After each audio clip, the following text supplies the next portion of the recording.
we're just going to kind of like break it down point by point and just kind of get your understanding of it, because everything that this book highlights can actually be applied to your everyday life, everyday business. And it's important for you to apply it. So it's not just saying, hey, today I'm going to be a good person. It's literally taking the time out, making a plan for yourself, and starting to incorporate that in your day-to-day activities. So we're going to, I don't see, yep, it's just going to be us. Yeah. Well, something else that I have, you know, from what I read, yes, that from what I read is work for your goals. Yes. Even if you don't reach them, keep trying and keep going, you know, trying harder, work harder, because maybe you try once and it doesn't work, twice it doesn't work, but you know, if you keep trying, eventually it's going to. Yes, because you're not failing until you quit. Exactly. Right? Everything that we do is either a lesson or, you know, it's working toward, either way, it's always going to be working towards your goal. So you got to figure out if it's something that needs to stay in your life or if it's a lesson learned that you'll apply and learn not to do next time. And I think that it depended on what kind of background you come. Let me just ask both of y'all real quick, like what kind of background did you come from? Did you come from like a family of entrepreneurs? Did you come from humble beginnings? Like, how did you grow up? What was your experience with your family and your parents and stuff like that? I think my parents I come from a humble family. Mm-hmm. My parents worked very hard, even that we have a farm. I think our farm, maybe I am giving not enough credit to my father, but we have had a 600 acres farm. Mm-hmm. But for me, it was not, we were not rich because we had a 2,000 acres, 6,000 acres farm next to us. Yeah. So, you know. It was normal. Yeah. So, you know, I cannot say, you know, I did not have food or I did not have a house. We had everything what we needed. Mm-hmm. Sometimes we had a car, sometimes we did not. I was able to go to the university, you know, but we were not rich. Okay. We had all what we needed, but we were not rich. So would it be safe to say that you grew up not necessarily in an ambitious family, just moreover content with what you have and making the best of what you have kind of environment? Yes. And again, you know, we were able to do whatever we wanted. Yeah. But we were not wealthy. Yeah. That's actually a very nice way to live too. So I personally, every time I'm doing real estate or whatever, I'm like, oh, I could just go live on an island and live very cheaply and like mend fisherman nets or something. What about you, Nicole? What kind of background did you grow up?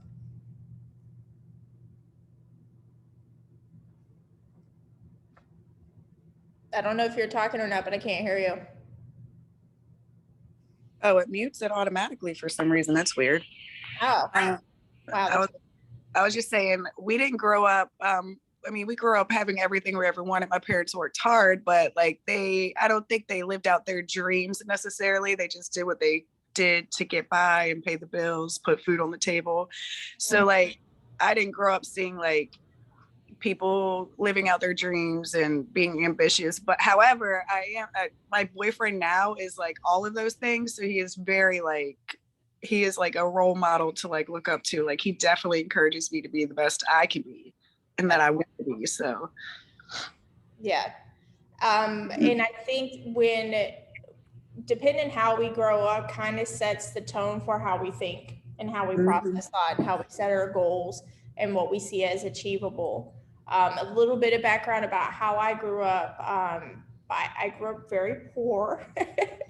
We moved every year, twice a year. 1 year I went to like 7 different schools. Like my parents, it's not that my parents didn't work hard or anything along those lines, but they were a little misguided in how to manage their finances. They were young parents. My mom had my younger brother, which was her 4th kid, I think at like 21 or 22. So 4 kids at the very early ages. And I remember my dad working hard. I remember both parents always worked, but I also remember that we were moving all the time too. but I never knew that lifestyle wasn't necessarily considered normal, because that Right. was what was normal to us. Hmm. So it wasn't, you don't think about things until you get older, and then you're like, oh, wow. Yeah. Yeah. Have it together. In that same sense, my dad raised me to work hard and earn your money and get a steady paycheck. And not in his wildest dreams would he ever tell me to go for a career that was commission based. So when he actually supported me going into real estate, I was very, very shocked. But like we weren't necessarily ambitious. The goal was to make sure that you take care of your family and your responsibilities. So that's how I grew up, and that's what I did. I had my first kid at 18 and then my son at 21.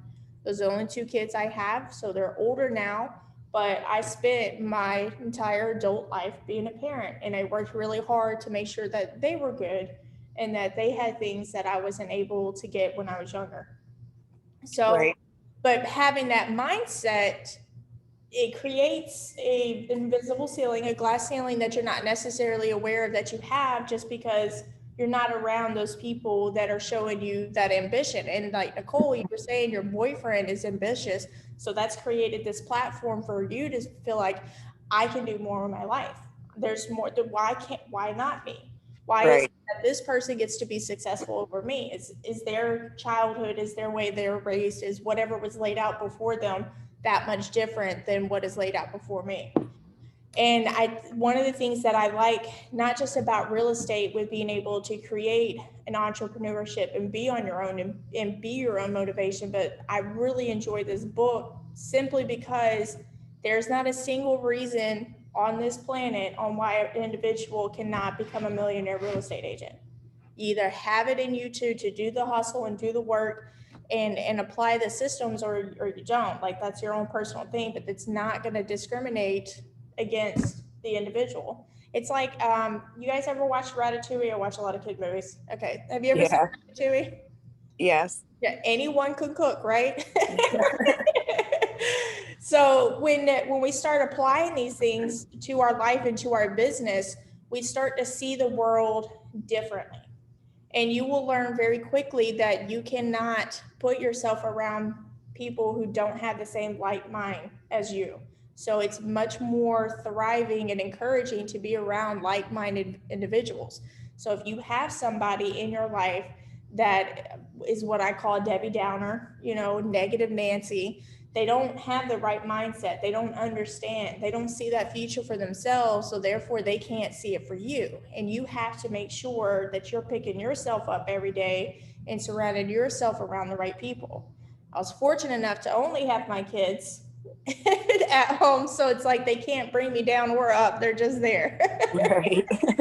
But, changing your mindset is probably going to be everybody's biggest obstacle. So if you're not there already, that's going to be your biggest obstacle to get out of your own way. And I think that one of the things that I did, are either one of y'all religious I'm not, or spiritual, I should say? I guess to an extent. I don't know. Not Hey, really. it's a judgment-free zone here. Like, I'm just curious to, yeah. Because I have a lot of faith in God.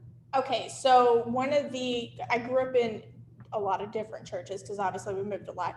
One of the things that I remember hearing quite a bit is I can do all things through Christ. And from my understanding on what that statement means is, as long as you have the support of God and you pray on it faithfully and you do what you're supposed to do, you can accomplish anything, right? As long as it's in line with what God wants for your life, right? I have to learn that because in the church where I grew up, they teach us that money was like a way to get away from God.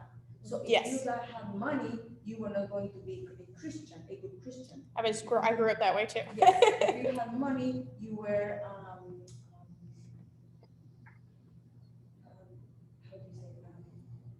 I forgot the word. I mean, if you had money, you had to give it to the poor people. Otherwise, you were not. Yeah. So I mean, it's very confusing because my father was very generous all the time, and since we have a farm, people got home, or he killed a cow, and he was giving people, Feeding everybody. yeah, he shared with everybody, blah blah blah. But it was almost a sin to have money. Yeah. So I have to change my mind. Again, I have to change my mind, because I think I'm not a rich person. I am not wealthy, but I have to think I have to be able to save money in order to reach my goals. Yes. Otherwise, I'm not going to be able to do it. Yes. And just to kind of piggyback off of that and to go into that further, at some point we have to allow ourselves to not be ashamed of our success. Correct. And as long as so one thing that I've always taken from all my different religious studies, because I've studied several different religions, I have a very open mind when it comes to people's different perceptions on what God is to them and how they live their life. But one thing that I do believe is, if God is indeed a reader of hearts, like he knows who you are as a person, then he knows that I'm a good individual, because I know that I'm not out here doing anybody dirty. So if I happen to make money and I spend it accordingly, I save it accordingly, I take care of what I feel like needs to be taken care of, then there should not be any negative impact on me as far as whether or not I have too much money, because that's a matter of perception, right? Yes. And it's society that set that up. That's not God, in my personal opinion. So I have to repeat over and over to myself, Abraham had a lot of money. Yes. Job had a lot of money. They were wealthy. So it's not the money. It's what you do with the money. It's what you do when you have money. Exactly. That's the problem. But the money is not the problem. So I have to learn that. Exactly. And the reason why I like to touch on, because there's a lot of people who have faith and have their spiritual beliefs with God and how they see things and how they go about processing life. One thing that I've done an extensive amount of research in, and I encourage everybody to do it, is the law of attraction. So the law of attraction is basically what you put out into the universe is what you're going to get back. So, and I think it lines up quite nicely with your spiritual beliefs when you believe in God, because it's do unto others as you would do unto yourself. So if you're constantly thinking negative thoughts, like, and I'm 100% guilty of this. I used to consider myself a realist. I was like, this is just what life is. Everything seems to happen to me. It rains, it pours, all of those thoughts. And my life supported that. Like every time something would happen, something else would happen. And right after that, I wouldn't even get a chance to recover from the first thing. And I'm getting hit with a third and a fourth thing. And I just thought that that was just what my life was and what the hand that was dealt to me was. And I did not understand fully that it was my energy that I was putting out that was given back to me. And so when you change your mindset and you start thinking about the possibilities and the positivities, you naturally start to change the energy that you're putting out there. And then all of a sudden you start seeing the rewards come back in. And if you start doing research into successful people, you're gonna see the same mentality, whether they want to identify it as a religious belief or the law of attraction. You're gonna see the same mentality across the board with these successful people, where they knew that they could do more. They knew it was something that they could achieve, and therefore they did. That does not mean we don't get hit with obstacles, right? We all get tested. We all have trials and tribulations. We're always working through something.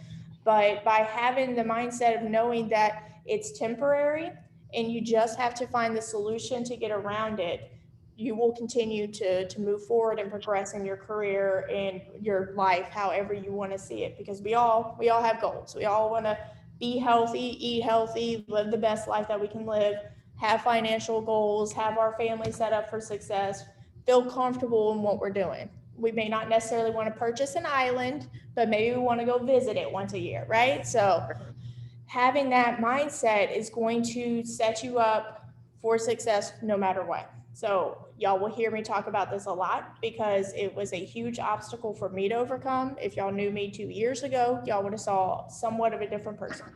Still funny, just a little bit more of a realist at that point. And now I think I'm a little bit more of an optimist. So we're going to go ahead and dive right in. So we're starting with modeling the cornerstone of success. And that's on page 35. So one of the things that he highlights is 2 points in his life that he saw as pivotal. These are points in his life that stopped him in his track and had him reanalyze what he's doing and try to figure out how to move forward. One of them was while he was in college and he thought he knew everything and his professor told him basically he didn't, right? He's like, so just to kind of read this passage right here, he says, son, you're not the first person to want to have a successful career. You're not the first person to have dreams you want to fulfill. You're not the first person to want to be the very best you can be in life. You need to realize that people have lived before you, and you might be wise to slow down for just a second and figure out what they learned on their journey before you start your own.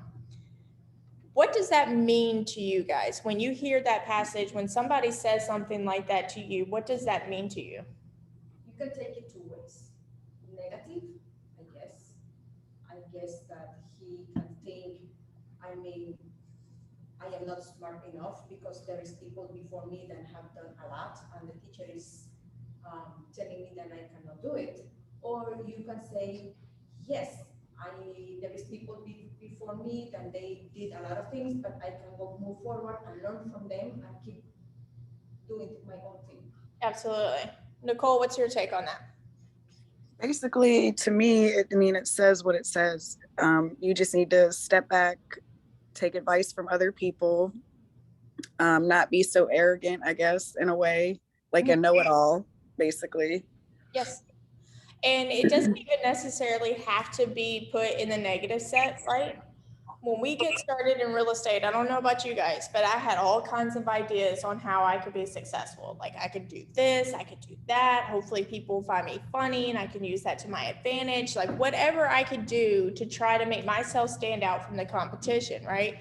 But what I lacked was any kind of foundation. I didn't have any fundamentals. I knew nothing about real estate. I did not even consider getting into real estate until probably about 2 months before I actually got into real estate.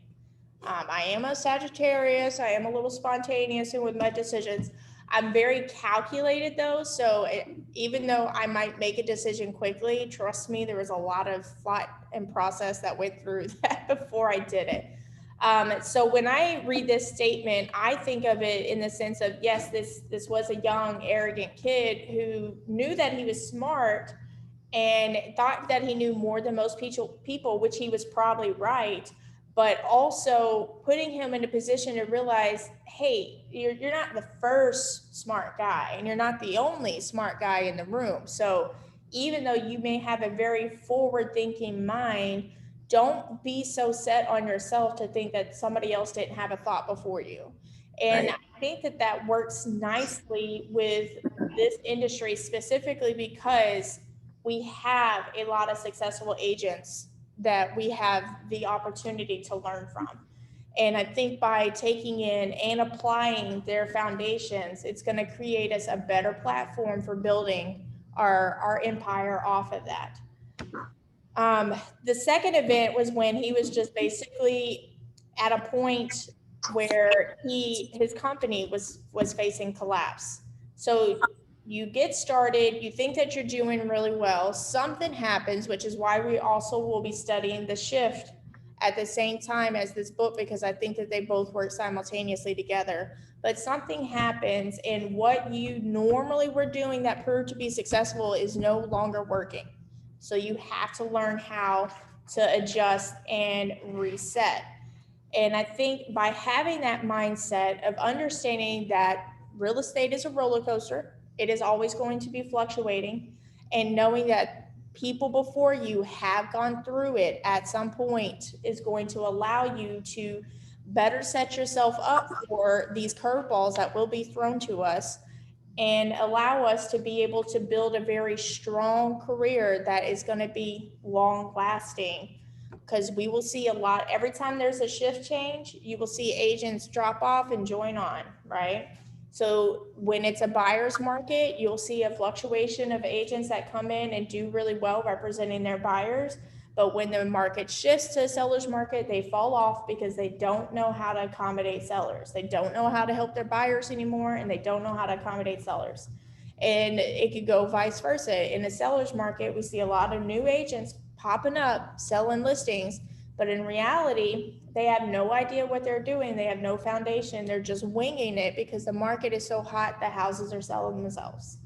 So when we think about things like that, we think, well, I don't want to be that person. I want to make sure that I have a career that's worth selling when I'm ready to retire.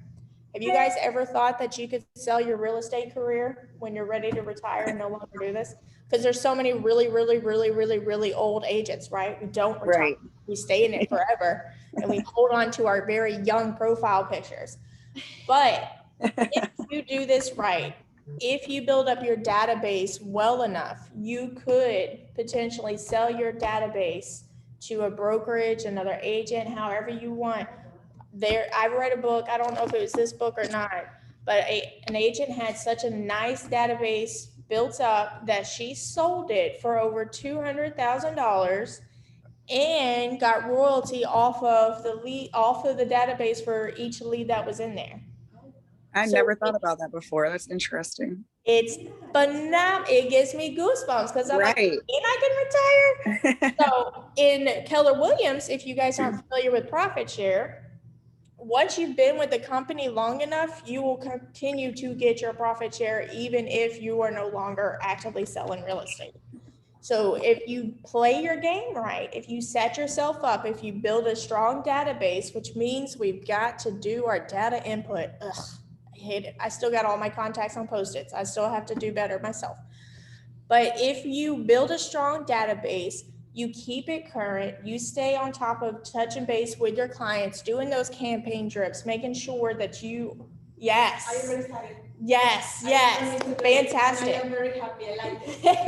Yes. By implementing these tools that Keller Williams has provided for us, you're going to build a very strong database and you're going to be able to have something of value to sell to somebody else. Somebody's going to want that money. They're going to pay a one-time fee and then a referral fee off of it for a bajillion contacts. Absolutely. Anybody who sees a successful agent, let's say Thomasina, for example. Now, Thomasina doesn't actively sell real estate right now because she's our team leader.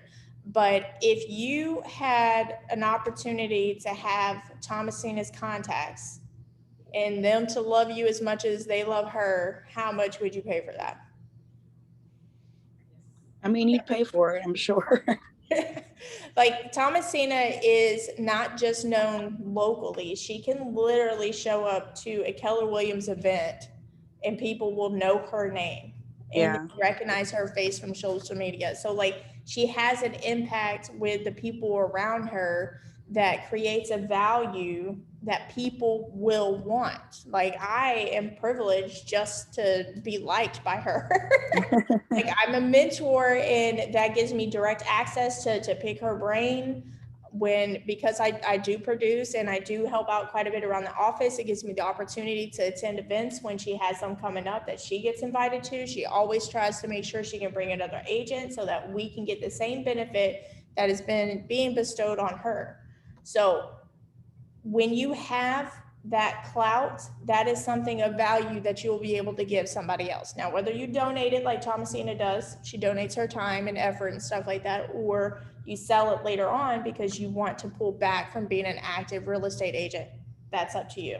You can absolutely continue to sell real estate until the day you die. We see it all the time. Every time an agent dies, hurrah always puts their face on there and stuff like that. And I'm like, gosh, you're still selling real estate? Jesus.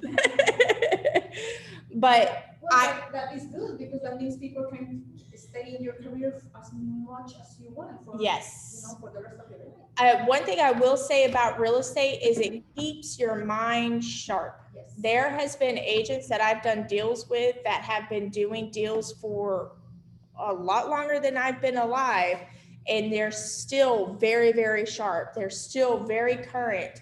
Now, don't get me wrong, there's always going to be agents who don't keep up and stuff like that. There's young agents who don't keep up, but like, I think this industry allows you to stay active, stay sharp, because it keeps you engaged with society. It keeps you engaged with technology, keeps you engaged with what's going on with the laws and the market and everything that you need to know about the world. Real estate actually keeps you very in the loop with that, because I know more about politics now since I got into real estate than I did before, because I didn't care about politics. But we have to now because it's everywhere. It affects how we talk to people. It affects our market drastically. And it affects how we go about thinking. Because now all of a sudden we got to think, well, how am I filing my taxes? Do I need an S Corp? Do I need to have a LLC? Like, how do I go about making sure that I'm good? And what does that really mean on my bottom line? So no matter what we do, we got to be involved. It is what it is. You don't necessarily have to vote, but you know, you get the option to do that too. So if we look at page 37, it talks about the foundation. And the reason why I think they take the time to point this out is because, just like me, every agent has all of these ideas on how they think they can be successful as a real estate agent and what they need to do to apply it. But if you get started on the creativity first without the real fundamentals to hold you solid, you're going to end up making mistakes and you're going to end up losing a lot of money. I don't know if either one of you have heard this story, but I spent about $200 on a bunch of plastic cups when I first started. So the little red cups, I was like, look, I'll put my real estate logo on there. I'll put my name on there, my phone number, and I'm going to do pop buys with the door knockers or whatever. I'm going to hand these out and people are going to want to keep these because it's a cup and they're going to call me. And, you know, about 6 months later, I still had 200 cups. So had I done a little bit more research and done had a little bit more understanding, I would have known that that was not necessarily the best choice for me. It was basically wasted money. It was very early on in my career, and I ended up leaving that particular brokerage. So you can't advertise that brokerage anymore once you leave it. So when you start to really put your money into it and starting to invest, you want to make sure that you learn your lessons through other people versus yourself. So just always remember Holly's $200 worth of cups. So because I had a lot of cups sitting around my house and there was nothing to do with those. Like I tried. I ended up like donating them to all kinds of stuff just to try to get rid of them, and then still threw away like half. So by looking at what other people had done in the past and creating your foundation, you're going to be a lot more stable as an agent. So definitely focus on that.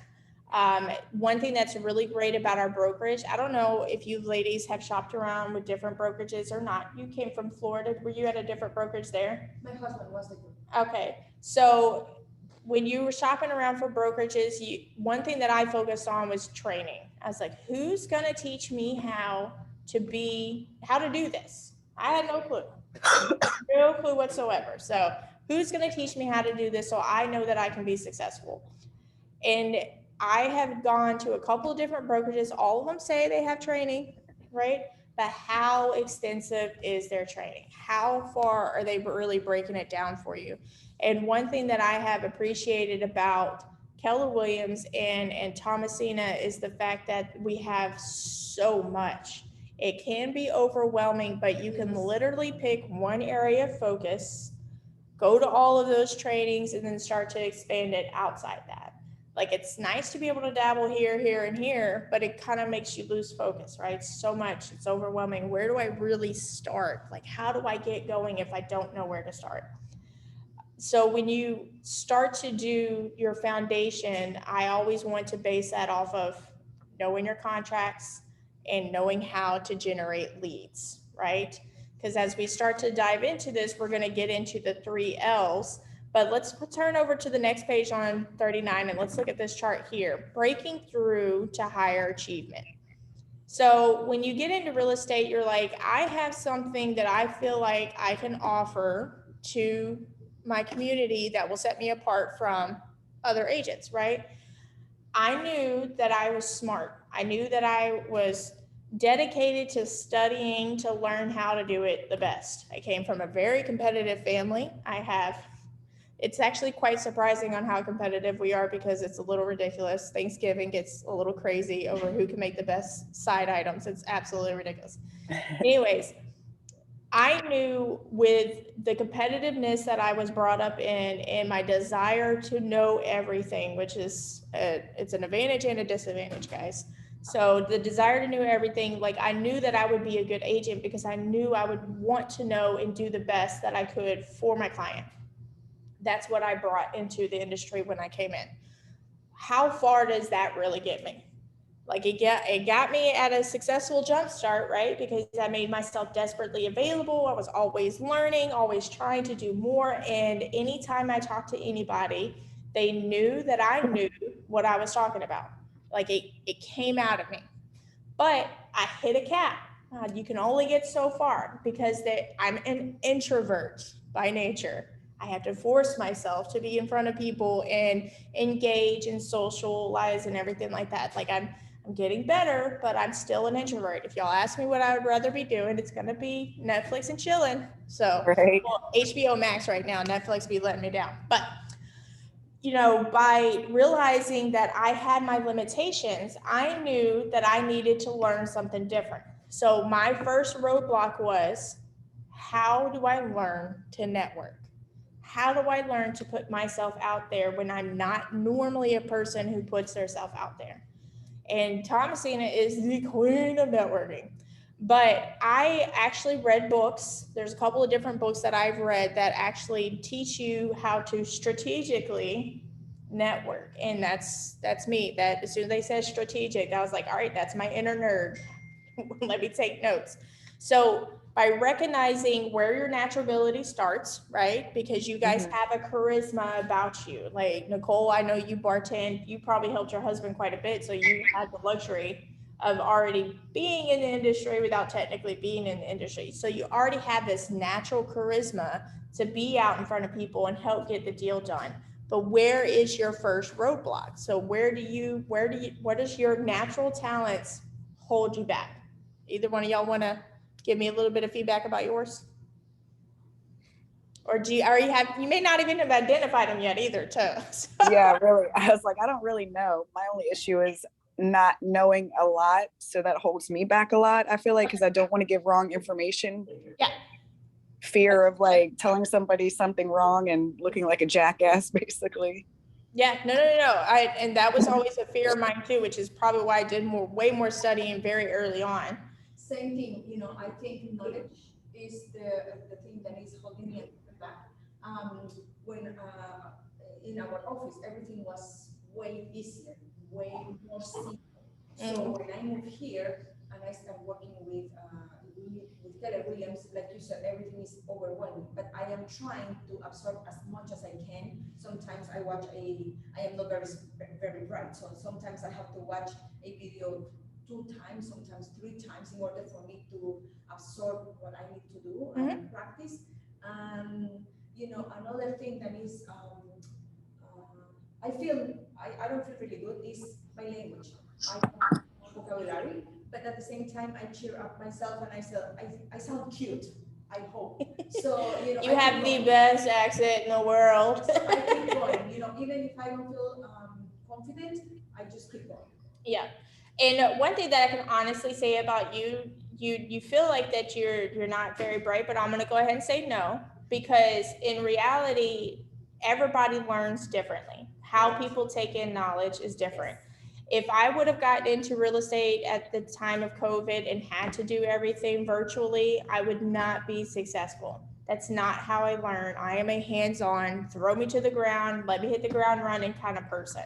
So that has no take on your ability to take in knowledge. You just learn differently. Correct. Okay. And your vocabulary is phenomenal. And the way that your accent works, it to me personally, to my ears, is very intoxicating. And I want to hear you keep talking. Like, so I don't feel like you have any barriers right there. So I need you to go ahead and just dismiss those. but your passion to want to know more and do more is what's really going to set you apart from the next agent. Yes, actually, I have been asked to move to another broker twice, and I said no. They said we are going to have more commission, you are going to have this, you're going to do this, and you're going to be trained. And I said no. I think I am in the right place. They have wonderful trainings. They have wonderful people that help me every time I have a problem or I have any questions. And I think I am in the right place. And that's why I have been here for this long, and I am going to stay here because I understand, I am in the right path. Yes, yes. And I always tell everybody, because before COVID, I used to help Thomasina with a lot of recruiting. Even though I am an introvert, apparently I am very good at talking to people, whether I like it or not. But one of the things that I always stress to people is making sure that you find the right brokerage. Like, I shopped around several different brokerages. I was here before and left and then turned around and came back. So making sure that you are where you're going to get what you need is definitely number one when picking out a brokerage. But not only that, sometimes we have to realize that it's us that is limiting ourselves. When we see a task in front of us, if we're not getting it how we want it, you have to make sure, okay, well, why am I not getting it how I want it? Is this something that I need to change, or is this something that needs to be changed for me? Because that was a mistake that I made. Like, I want to make sure that I'm getting all the information I'm getting, but if it's not being delivered how I think it should be delivered, is that my problem, or can I get that resolved somewhere else at a different brokerage? So I did jump around to a couple of different brokerages trying to make sure I was getting what I needed, realizing that it was here all along. I just needed to know, I needed to approach it differently on how I was getting the information. And again, like, if I had to do it all over again with just videos, I would struggle too, because that's not how I learn as good. I would get through it, but it'd be harder. I'd be like, I don't understand, I want to quit. So I definitely understand all of that. And I think that once you guys, now that COVID is, I don't want to say it's gone, because it's not, and I don't want it to come back anytime soon, but now that we get more sense of normalcy, you get to go out into the world and you get to be around these people, and then they get to experience you. And the more that you are doing these classes and talking to these different agents like myself, or the other mentors, or Thomasina, or just any agent in our office that's just working hard just the same as you are, you will realize that you're going to be able to actually turn around and talk about it with other people. Because the day that you got through real estate school, you already knew more than the average person. Like, people do not know about real estate unless they're already involved in it in some kind of way. So if they are already buying and flipping houses, or owned a house before, or anything along those lines, that might give them a little bit more knowledge than you, but in reality, you know more than they do. And just talking about it is going to make you more comfortable with talking about it, and you're going to take in more knowledge and have more thoughts to put out. So as you start to talk to people about the home buying process, you already know, well, you got to get pre-qualified. Have you looked at your credit score lately? Have you talked to a lender? Like, you don't have to be a lender to talk to them about getting pre-qualified. You just have to let them know, this is what we're seeing. The market is so competitive right now. It doesn't really leave you a lot of time to find the house first and get pre-qualified later. Sometimes you need to go ahead in with your pre-qualifier. Talk about stuff like that. Talking about how it's a seller's market, but we have no inventory. Like, the inventory is stupid low. And it's just like, we have the buyers. We're in a military area. We are always going to have a circulation of buyers. That's one of the reasons why our real estate market here is so stable. It's because we are constantly bringing people in and people moving out. Like, it is what it is. So anybody that buys here that's VA in 3 to 5 years, they're probably moving. So guess what, guys? Make sure you follow up with them at 2.5 year mark to say, hey guys, how's it going? You still staying in the area, or you moving? So it's these little bits of information that you guys know because y'all have heard it before. You've heard it a load of times. You can actually talk about with other people because they haven't heard it. Like, it may sound like basic knowledge to you because every basic agent knows it, but not every Joe Schmo from the street knows it. So realize that you have a lot more to offer than what you guys are giving yourself credit for. That's gonna be y'all's first little glass ceiling there. So every time that you start to improve, you hit your glass ceiling, right? So then you have to take a step back, analyze it, figure out how to overcome that obstacle, and then you're going to start to go back up, right? Mm-hmm. So success is never a straight line, is it? Right? It's always a hike. It's an up and down. It's always progress, but there's always something that's going to cause you to have to take a step back, reevaluate, and keep moving forward. Does that make sense for everybody? Yes. And the thing of it is, when you look at this chart on page 39, that it's always expanding. That arrow keeps going up. So there's literally no limitations, right? So our limitations is where we decide our comfort level is. So if you get to a point where you're bringing in millions of dollars every year and you're satisfied with your life, that's where your cap is. So you don't ever have to feel like you have a limit. Like, if you want to be, I mean, Donald Trump becoming president, come on, guys.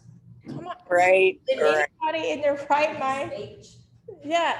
At his age, with no political background whatsoever, like, this dude has no glass ceilings. Like, I don't personally like the dude because I don't like anybody that can bring out so much hate in others. Right, exactly.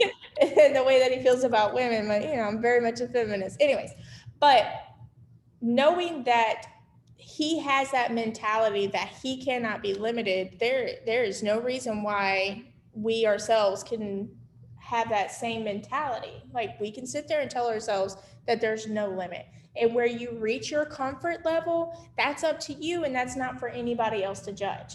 I'm sure you guys heard from plenty of experienced agents that they are not competing with other agents, they are competing with themselves, right? Yes. How do you compete with yourself? By always analyzing your progress. So you have, in order to know where you're going, you have to know where you came from. So you want to know, well, this is what I did last year. This is how I went about doing it. This is the success I got from it. This is the heartache I got from it. What are some changes that I can make? So by constantly analyzing yourself and seeing where your progress can be formed is going to allow you to continue to elevate yourself, right? So you will always be in competition with yourself. And me being a naturally competitive person, that is hard to do because I keep looking at the person next to me to see where they're at in their success and how many houses they're selling, how long they've been in real estate. Every time I write an offer and I'm putting their MLS number on that contract, I'm looking at how close it is to my MLS number. So if they're been in it less time than me or more time than me, I don't need to know that information, but I still do. And I look them up on HomeSnap and I see how much business they're doing. Because HomeSnap, if you don't know, will let you know how many deals that agent has done in the past 24 months. Yeah. Constantly looking at stuff like that, that does not matter. So realizing that your competition is really you is gonna help you out. You don't have to be like me. You don't have to sit there and feel like you got to compete with everybody. And what's ironic with it is, like, I'm a secret competitor. Like, I don't necessarily care to get the awards. Like, absolutely, I want to be acknowledged that I'm doing good, right? But I don't necessarily care to be in front of people. Oh, Holly is so great. Here's an award. You're doing so good here. So I don't like to be the center of attention. I'll turn red. I'll get embarrassed. It is what it is. But I like competing. So I'm definitely trying to be number one. All right, so let's talk about the 3 L's of the millionaire real estate agent. I don't know if we're still gonna get through 2. I'm just gonna kind of brush through 2 a little bit more quickly than we're brushing through 1. I say 2 because I have tabs in mine. So the second half, we're gonna brush through where it comes through the myth understandings. But so let's talk about the 3 L's. So of the 3 L's, we have leads, listings, and leverage. And if you look at the diagram on all the pages, it is a triangle, right? Because you cannot have one without having the other two and having that successful foundation that you build up from, right? But if you had to pick out of the 3 L's, which one do you think is probably going to be the most impactful in your business? Listings? What about you? Right now, the leads, generating the leads for me. Leads. And Christine, what do you think?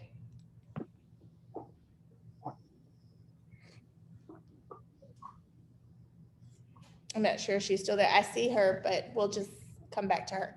Okay, so leads and listings, and then leverage, which not a lot of people understand what leverage is, so we're going to kind of discuss that a little bit further. Absolutely, both of those are a solid answer, but you can't get listings without leads, right? So I want to vote for leads simply because we cannot do any kind of business without that. But what kind of leads do we want? Listings, because listings generate the most business. Like, you can manage more listings than you can buyers, and they're always going to, yes, Christine says leads are always a must. All right, good deal.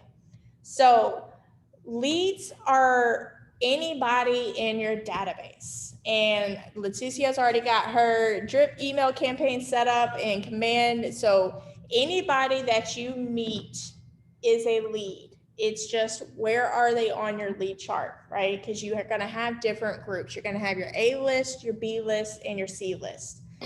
Your C list is anybody that you just have casual conversation with. They're not looking to buy or sell or anything along those lines. It's just somebody that you keep in communication with because you just never know.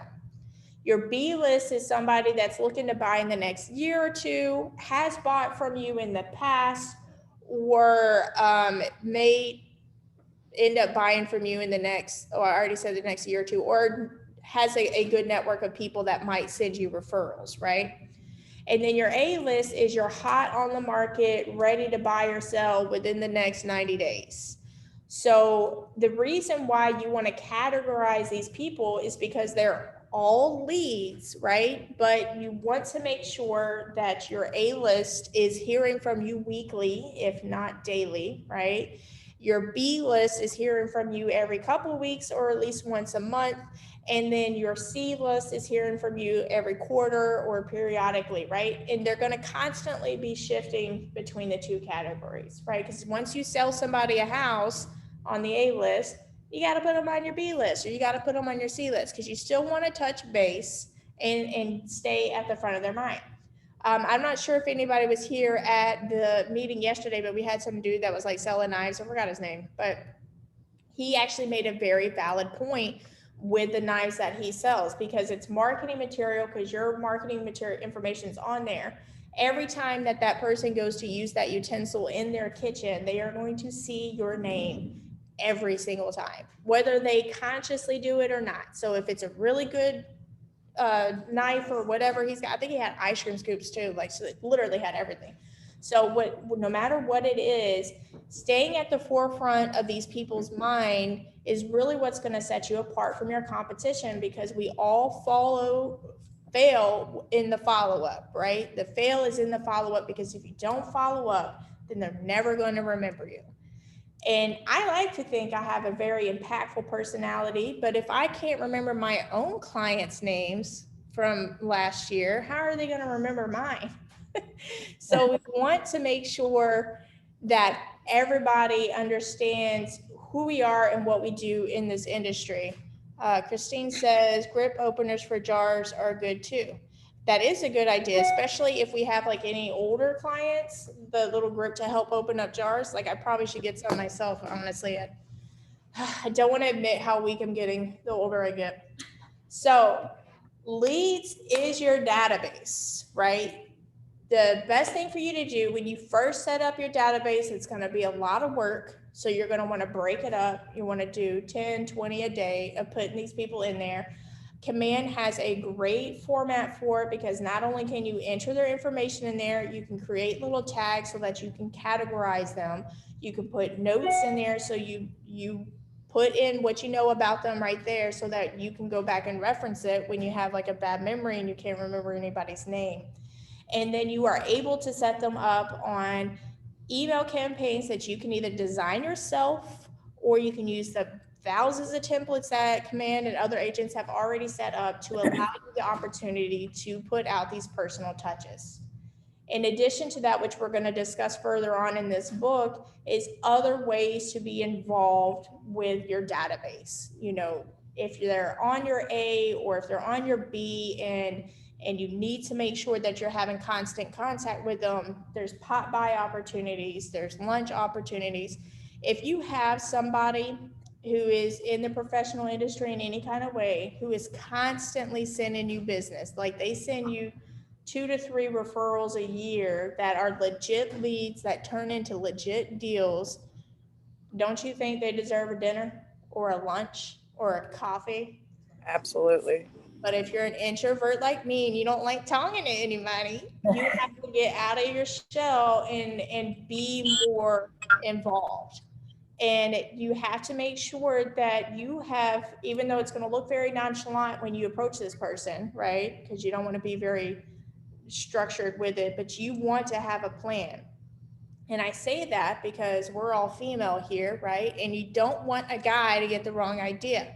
Because I'm taking you to coffee does not mean I want to sleep with you, sir. I'm taking you to coffee because I want your referrals. Right. So you want to make sure that you're strategic with how you are incorporating these people into your life, but you want it to seem very easy breezy. So there are some agents who do an appreciation event once a year. And like this one guy, I want to do this so bad. It was so dope. So this one guy, I was at a mastermind clinic and he's very successful, runs a very successful team. And once a year, he has a gala of people who have earned the right to go to the gala. So basically what makes them earn the right is if they've sent him at least 2 referrals or something like that a year that have turned into closed deals, right? He sends, once they've qualified to go to the event, he sends them this official, like money spent, black sealed envelope with a wax seal on it, invitation to the event so that they know it's that exclusivity. It's like, you Right. trusted me enough to send me your business, and I trust you enough to invite you to this exclusive event. And it's successful. People want to go. Like people that were like, hey, where's my envelope? Where's my envelope? Like they want their invitation because it makes them feel special for just dropping your name. They're going to drop your name anyways because they like you and they trusted you. But to turn around and give them the appreciation makes them want to drop your name more often. They're like, Yeah. oh, I know exactly who you need and I don't even know you, but I want to go to this event because they have like the best pot roast or whatever they're doing at that event. And I love that idea because it's keeping people that are on your B list very much involved in your life, very much involved in your career, in your growth, because those are the best business that you can get is referrals. It's the easiest to work. So-and-so told me I should go to you because you did such a great job with them. You don't even have to win them over. You just have to say, yes, absolutely. I absolutely love them. How are they like in their house? Da, da, da, da, da. You don't have to work hard when somebody else referred you. So your database is your bread and butter. It is your retirement. It's how you feed your family now, and it's how you feed your family later, or how you feed, your stomach later, because you don't have to take care of your family no more because they're all grown up, right? Even though I don't think my kids are ever moving out. But we'll discuss that in a different class. So let's talk about why listings are more appealing than working with buyers. Does anybody have 2 cents they want to add for that one? Listings over buyers. Yes. I think because it generates potential leads Okay. from open houses and things like that. Yep. Anybody else?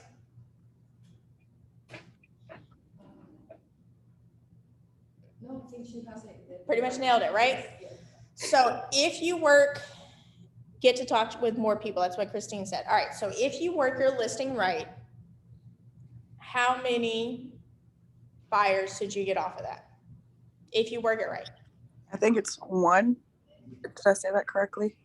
Or do I remember? I thought I read something in the book. Yeah. I want to say 2. Is it 2? I'd be lying to you. I've always said 2. So you should at least generate at least 2 buyers off your listing if you market it correctly, right? Now, this doesn't necessarily mean a sign call. It doesn't necessarily mean an open house. It could be a social media post. It could literally come from anywhere if you market your listing correctly. So if you market your listing correctly, if it's a good listing, like, okay, I know everybody may feel differently about open houses, but I'm very particular about the type of open house, about the type of houses that I hold open. Christine also says you get to talk to other homeowners, and that's very, very true. Like, if you market the neighborhood, let them know, hey, I have a listing coming up. Hey, I have an open house coming up. Hey, I just put this house under contract. If you go through that neighborhood 3 to 4 times throughout the time that you have that listing, you are going to generate other listings. Somebody else is going to want to sell their house. And it's very important. Christine can't stand open houses. Okay. So open houses, if the house makes sense, I'll hold it open.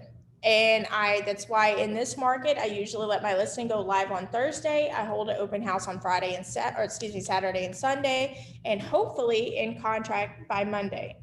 The reason why I do that is because I want to generate more business for that house. I want those buyers. So if that house is in a good neighborhood, in a good market price, I want to hold it open. I will be at every open house when it's a house like that. Now, I have a listing that's out in Toppings, Virginia, and I don't care how many open houses I hold, nobody's going to show up to that bad boy because it's out there. It's out there. I've never even heard of that. Yeah, it's out there. Hartfield. It's like almost a 2-hour drive from Virginia Beach. So, oh wow. You want to be choosy about where and what open house you hold, because you want to make sure that it is going to be worth your time. You want to make sure that you generate your business. But I promise you, if you farm the neighborhood in which your listings are put in, where you announce that you have a listing coming up on market, you announce when it goes under contract, you announce when you have open house, you are going to generate business. You are going to make connections with the neighbors, and they are going to see that you are working hard to get it done. So when they go to decide to sell their house, they're like, you know what? I want that agent that was working really hard to sell so-and-so's house over there around the corner. And I promise you, it pays off. I've done it. It works. Yes, it's hot. Yes, it's tedious. Yes, you feel a little bit like a Jehovah's Witness because you're knocking on everybody's door kind of early in the morning, but you are getting your point across and you're generating the leads, and that's what you really want. And they actually do want to talk to you. A lot of people get scared and intimidated because you feel like you're bothering somebody to be knocking on the door. You're not knocking in on those doors to find that person. You're knocking on the door because there's somebody in there who is either nosy and they want to know what's going on, or they genuinely like to hear what you have to say. Those are the people you're looking for, because those are the people that are going to talk about you. Make sense? Yes. Everybody knows we want listings. Let's talk another reason why we want listings. How many buyers do you think you can handle at once successfully before you reach the point of getting overwhelmed? Now, this includes showing houses, making appointments for inspections and stuff, going to closing. Christine says 4. So how many buyers do you think you can handle at once before you reach that part of being overwhelming? I believe it depends on how much experience you have, because if you're a new agent, probably you will be able to handle it one at a time, maybe 2. Mm-hmm. But if you have a lot of experience, 4 or 5. So if you're handling one at a time, you got to finish that one before you can move on to the next one, right? And then that might take forever. Yes. Right. Yes. So yes, I agree. What about you, Nicole? How many do you think you can handle at once? Right now, probably 2 or 3. Yeah. So now we turn that back around to listings. So when it comes to getting a listing, right, you get a lead, you go on the listing appointment, you nail it, you get them to sign the paperwork, you schedule the photography, you get the pictures, you get it uploaded onto MLS, and then you sit back and relax until you get an offer, right? It's not quite that laid back. It's not. But how many, knowing that that's what it takes to get a listing done, how many listings do you think you can handle at once before you need help? How many? Two or three? Christine says 4. Nicole, you want to give I was probably going to say around the same 2 or 3, 4 maybe. I'm going to blow your mind. You can literally handle 2 to 3 times as many listings as you can buyers. It's so much easier. Getting the listing is harder, right? Because it's easier to convince a buyer to work with you than convince a seller, because we have in our head, well, they know more about real estate than I do because they own a house. Not true. It's not. But you can manage more listings than you can buyers, at least 2, maybe 3 times the amount before you feel overwhelmed. Because as a listing agent, you go on appointments, you meet the people, and then you make arrangements for everything else. You're not in your car. The hardest part about buyers is showing them houses, because you are in your car and you can't take calls. You can't, you're spend so much time on the road. I spent 3 hours yesterday because I hit some traffic showing 4 houses. That's 3 hours of prospecting that didn't get to happen. In those 3 hours, I could have gone on at least 2 listing appointments, and I was working with 1 buyer. And hopefully, the offer that they wrote gets accepted and I get to move on to the next buyer. But if not, then I got to do that again. And you can be doing this every single day, working with buyers, with the same buyer over and over. But if you get a listing, you get it uploaded into MLS, you are free to move on to the next listing, right? So that's why listings are so important. It generates more business and you can handle more workload before you need help. Now, you might want a transaction coordinator to handle your paperwork. They're a godsend. If you find you a good one, they are a godsend. But allowing yourself the time and effort to be able to handle that is really what you're looking for, right? So listings are key, but that does not mean you have to dive into being a listing agent right out the gate. Maybe you might feel more comfortable working with buyers until you get a little bit better understanding, and that's totally fine. So do not feel like you're doing it wrong because you want to be a buyer's agent. Just understand where the limitations are going to be and what you're going to have to do to continue to progress, right? Because there's always a solution to the obstacle. Christine says, I will not do more than I have fingers for. You don't want to pull your toes out too? You got to do what works. All right, so let's talk about leverage, time versus money. Has anybody here ever hired a cleaning lady to clean their house? No. How many people here would love a cleaning lady to clean your house? Oh, absolutely. I have had. I've been working on budgeting a cleaning lady into my budget for quite a while now. And the obstacle that I hit was, why can't I do this myself, right? Why would I pay somebody to do something that they're probably not going to do it as good as me, because I'm a control freak, right? Don't forget that. And where's the justification for that? It's my responsibility. It's my house. It's my mess. Where's the justification for paying somebody? It happened to us when we had the companies. Yes. You generate more money working in what you're doing than clean your house. Yes. You will generate more money paying somebody else to do that job. Yes. Doing, what you have to do. So this is how you go about calculating and justifying hiring somebody on. Figure out how much, when you are doing the peak of your job, right? You're going on a listing appointment, you're knocking out $300,000 houses on a regular basis. Figure out how much that means. That's $9,000 commission, right, before your splits. $9,000 commission, break that down to your hourly budget and figure out how much you are worth per hour. And then decide that tedious activity of cleaning your house. So like if you spend an hour a day cleaning your house, or once a week, or whatever the case may be, if you spend an hour out of your week to clean your house, to keep your house where you feel comfortable, where you have your peace of mind, because I don't know about y'all, but if the house is dirty, it stresses me out, makes me depressed. It's really hard for me to function. that way. So it's very exhausting. So if it takes me an hour to get my house straight, but I'm already pressed for time, but I make on average $500 an hour, if I was to spend that hour doing something that actually makes money versus just costing money, is it worth it to hire that cleaning lady to come in at $100 an hour? Right?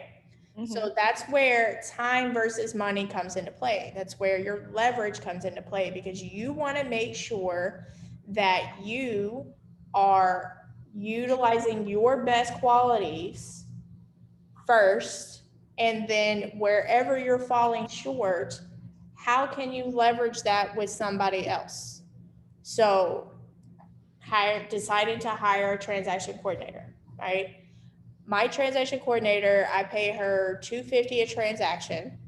And from the time that I have either a listing or a purchase agreement, she takes over for me. So yes, I do the initial paperwork. I'm the agent. It's my responsibility. It's my name. It's my license, da, da, da, da, da. But she will make sure that everybody else is doing what they are supposed to do. She will make sure that everybody has a copy of everything from my end. She will make sure that the communication from the other side is happening with everybody that needs to happen to, because there's a lot of moving parts. You have your lender, you have your 2 title companies, you have the other agent, you have your client, you have a home inspection, termite moisture inspection, appraisal, lots of moving parts, right? And then you have your buyers that want to go in and measure for carpets and stuff like that. Like, they can't do that after they buy. So having that person coordinate all of that for me, so I don't have to, so I can focus on the next client, made my leverage math out. I was like, if I pay her $250 a transaction and it allows me to complete 4 more transactions a month on my own, then I am winning, because $250 in the grand scheme of things is nothing. So if you on average make, let's just say $4,000 a transaction after your cut and everything like that, $4,000 a transaction, and you can produce 2 on your own without stressing yourself out too much, that's $8,000 a month.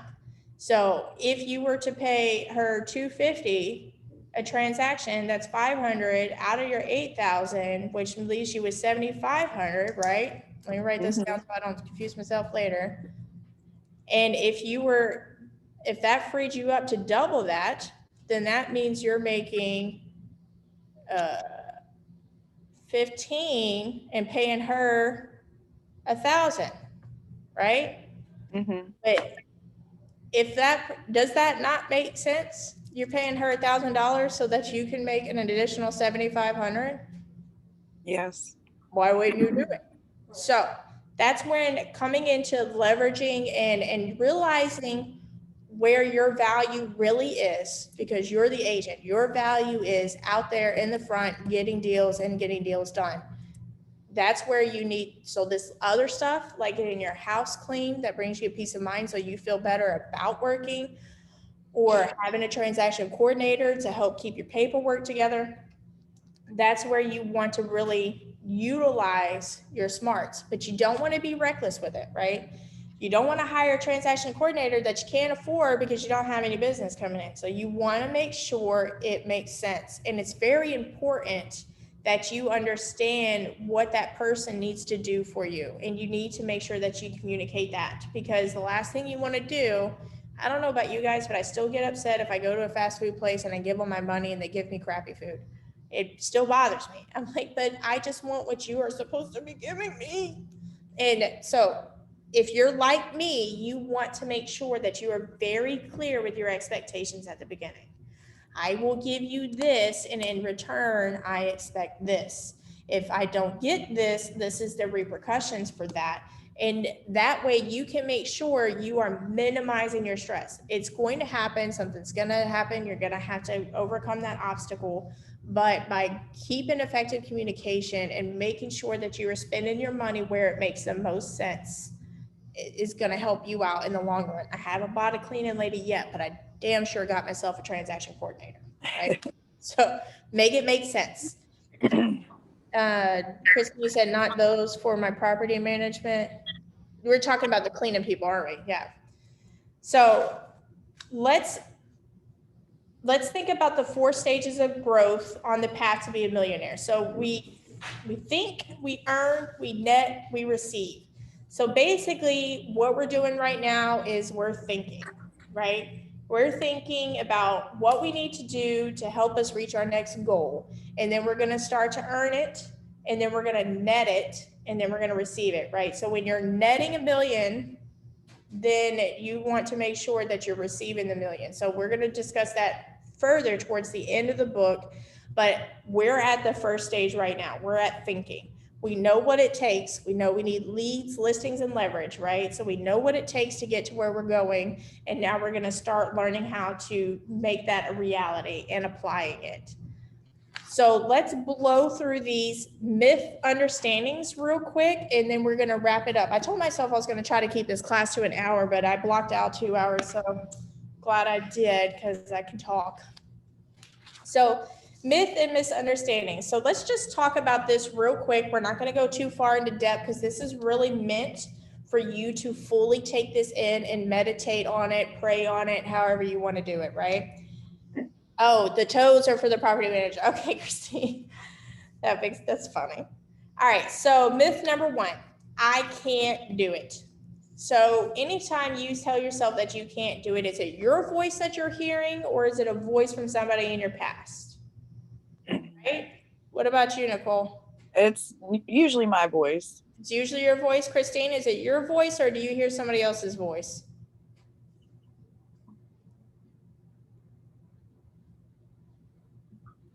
I hear society's voice. Like, it's my voice, right? But growing up the way that I grew up, I was not raised to think that I could do more with my life. It was society. It was like, you're female, you're poor, you're uneducated. Even though I'm not uneducated, I just don't have a formal education. Like, I went to TCC for a little bit, but I came out with nothing. So, I mean, I passed, but it doesn't amount to anybody in the school system aspect of it. I can't do anything, right?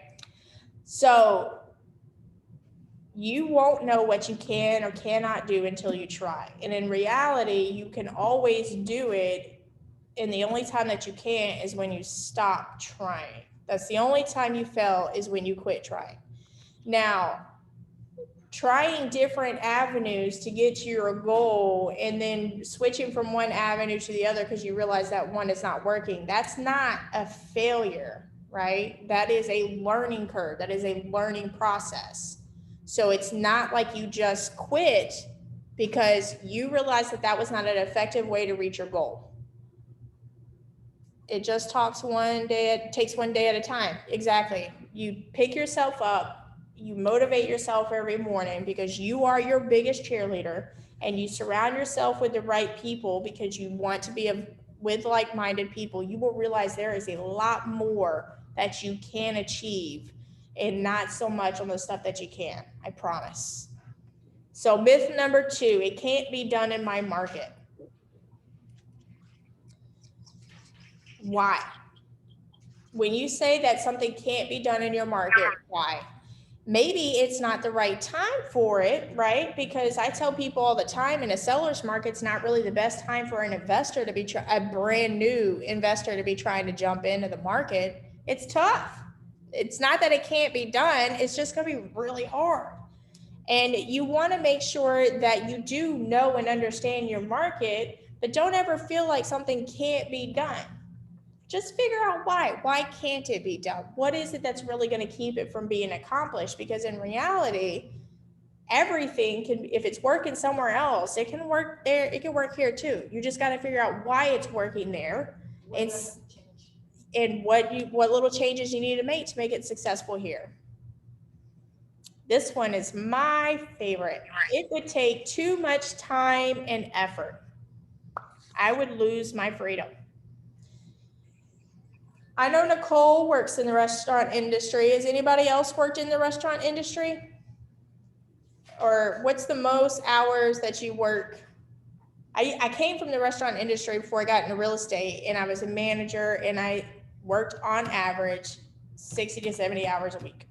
Got paid for 40, Work 60 to 70 hours a week because the restaurant industry will suck the life out of you. Not only that, it's the worst time of the day. Like you go in at noonish or whatever, or if you're evening shift and you go in at like 3 or 4, and then you don't get home until like 12, 1 o'clock in the morning. Sucks. What errands are you getting done? Because you're still tired when you wake up in the morning, and you're lucky if you brush your teeth and put your eyebrows on before you go to your next shift. So when it says that you would lose your freedom, you are in control of your schedule. You are in control on how you do things. Time blocking needs to be your best friend. And when we will discuss a little bit more about time blocking later, but I can promise you, you have to time block, and you have to time block effectively. If it is on your schedule to time block to handle certain things, make sure at that time you are solely working on that thing. I can honestly tell you that I can tell myself, all right, I'm going to send out, respond to emails from 9 a.m. to 9:15, and then I will find myself scrolling Facebook instead, right? Right. Where when you're trying to think of different marketing materials to put on your social media, you find yourself distracted by everything else that's on Facebook versus doing what you're supposed to be doing. So time blocking will be your best friend, and you will get way more out of life by time blocking. Everything needs to be time blocked. So if you have an appointment to get your nails done or your hair done, put it on your calendar. Nobody needs to know what you're doing. Just say, I have another appointment. I'm getting my nails done later on today. So I'm blocked off for the rest of the afternoon. It is what it is. If I don't get them done, I'm going to start losing more nails and I'm going to look mad crazy. So your time is valuable, and how you put it on your schedule is how you should treat it. So if you need to take time out for your kids, or if you want to play sports, or if you want to go to church, or if you want to go get your hair done, or if you want to meet clients, or if you want to go to a new class and learn something new, or you want to pick up a hobby, that is your time. You allot for it in your calendar, and you make sure that you stick to it, because you're going to get way more from yourself by time blocking. You are going to make sure that you are productive. Myth number 4, it's too risky, I'll lose money. It's about what, $2,000 a year to be a real estate agent between rain dues and hurrah dues, give or take, right? Yeah. So the only way you're losing money is if you don't work. If you put in the work, why would you not make money? It's not stocks, right? So it's not a high risk. It's literally making sure that you are making the most out of your investment. Number 5, my clients will only work with me, only I can deliver quality service.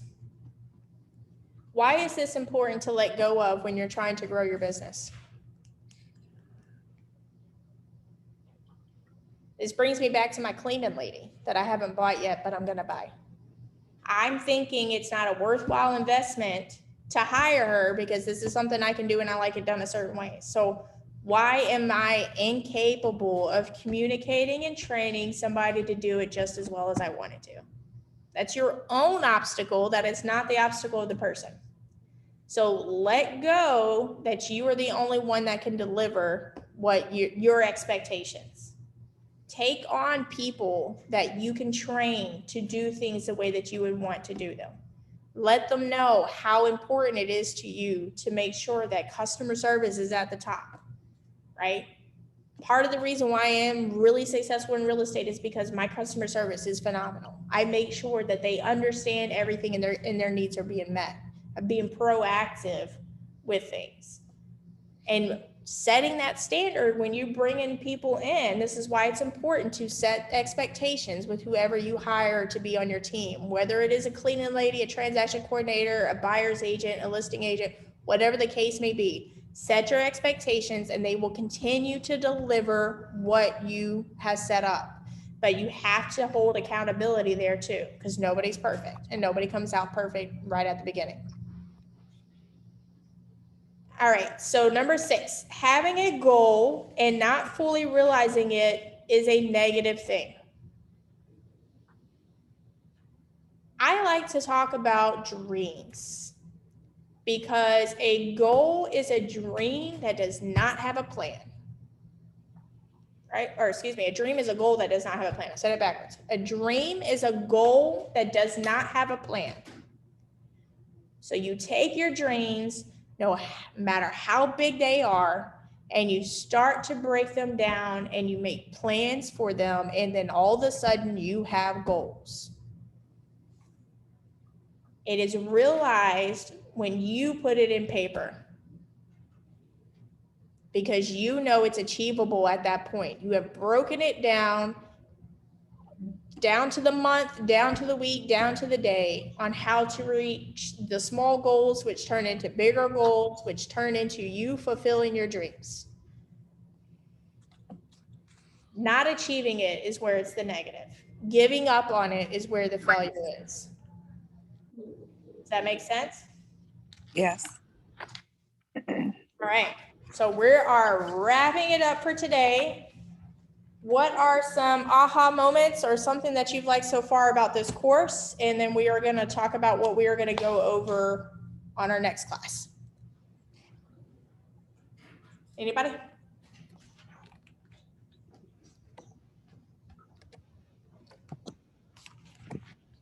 Nobody?